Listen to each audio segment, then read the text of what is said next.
Okay, what I have for you here is a brand spanking new, freshly minted piece of music by the pianist-composer Frank Delange, Waltz for the Long Goodbye. Frank and I coordinated the release of this tutorial to coincide with his premiere, his performance of it, which I think is pretty cool. So you guys really do get it first.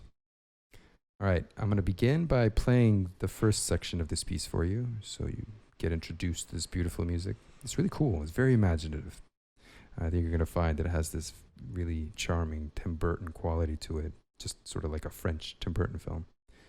Okay, this is what it sounds like. The Waltz for the Long Goodbye by Frank Delange.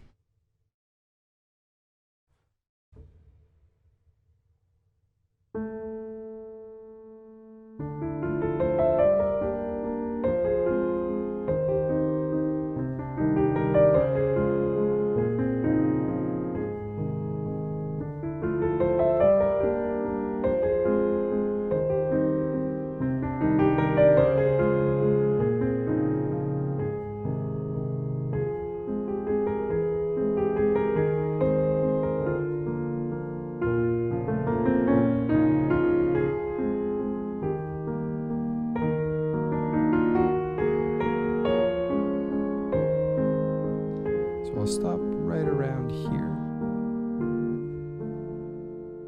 But you can see it has this meandering quality, which is really such a pleasure to play.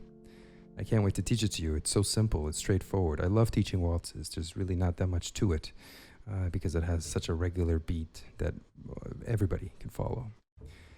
Before I begin the tutorial, please consider subscribing to the channel if you're new, and hitting that little notification bell. You'll be notified whenever there's anything new that comes out, classical or film, and it helps the channel grow. It really does help. It shows the YouTube algorithm that this is something worth promoting.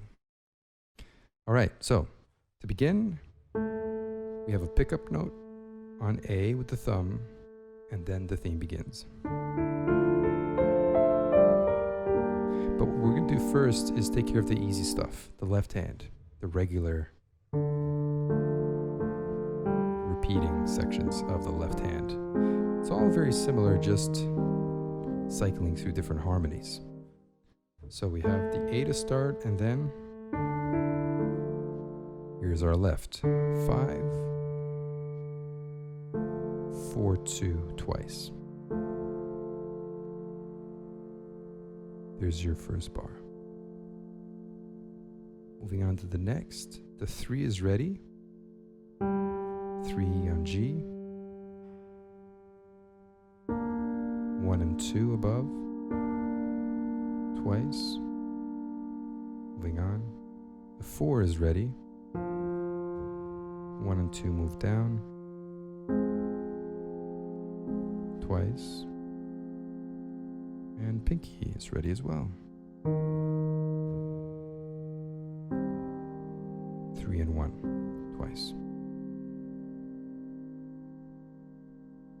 So those are your first 4 bars. Once more, stitched up.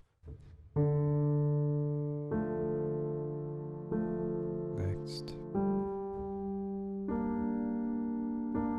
Next. Next.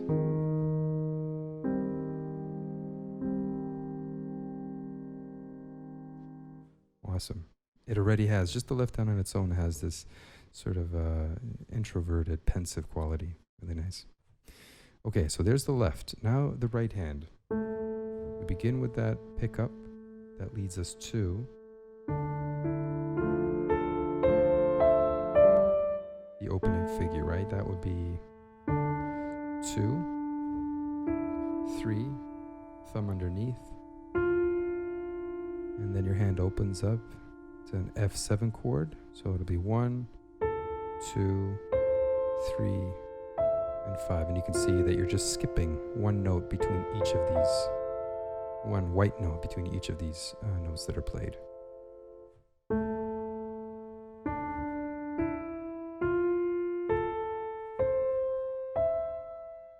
Moving on, next bar is 4, 2, 1. That's a G minor triad. Next bar, everything moves over by a step. Then we have F minor triad. Same fingering, 4, 2, and 1. Moving on, move down a little further, come up on the keys just a bit because the thumb plays on a black note.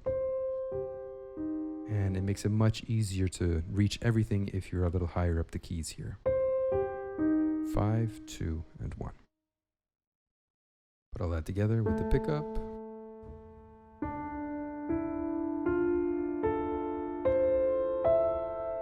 4, 2, 1. Shift over. Move over. Not bad, right? Beauty. Okay. Make sure that both of the hands are really well learned here, because as I start putting it together, you're going to have to be able to move your attention from one hand to the other and not have to be, not have to juggle too much. You want your hand to sort of remember it in the muscles, muscle memory. So when we put it together, we'll begin with this comes together.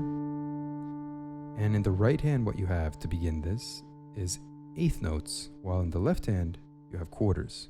What this means is that we have 2 notes in the right hand for every 1 note or 1 thing that is played in the left.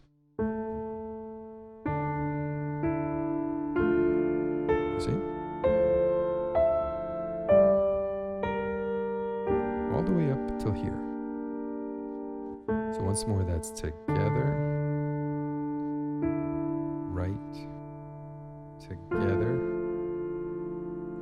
right, together, right, next bar, together, right, together, and then the left on its own. Not too shabby, right? Good. If I was to count this, we have a full bar with the pickup. 1 and 2 and 3.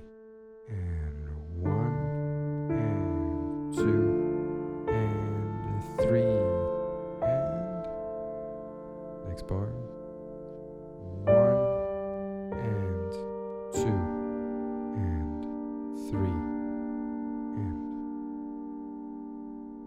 moving on 1 and 2 and 3. Again, what you're noticing here is the right hand has 2 notes for 1 in the left. Right hand together. And the next bar is the same, just a different pairing.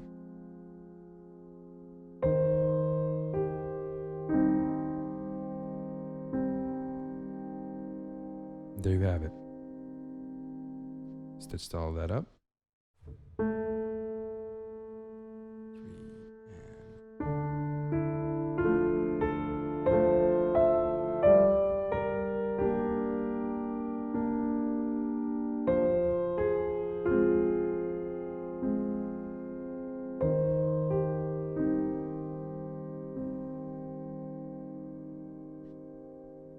Pedal changes are as follows, right? We have each one of these in the left hand constitutes a harmony, and each harmony is given its own pedal.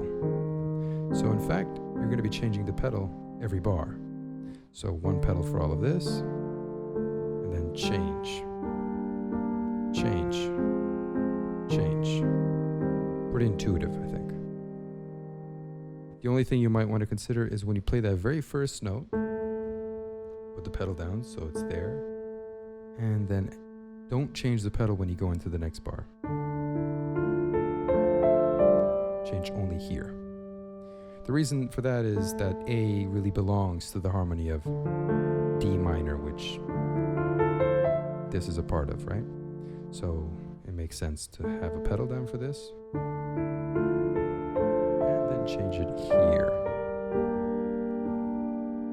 and then from there on out the pattern remains the same. Moving to the next bars, we'll have, I guess we just finished all this.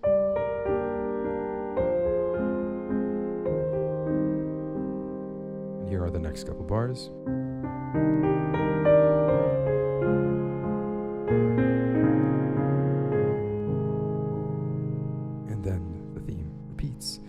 So the next part of this tutorial is going to be on my website. It's completely free to give it a try, and you'll have access to this full tutorial. In fact, you'll have access to all the tutorials I've ever done. It's a full library in there of 200 plus pieces. Some are classical, some are film, and some are neoclassical, such as this one. So go have a look. You can download the sheet music there as well.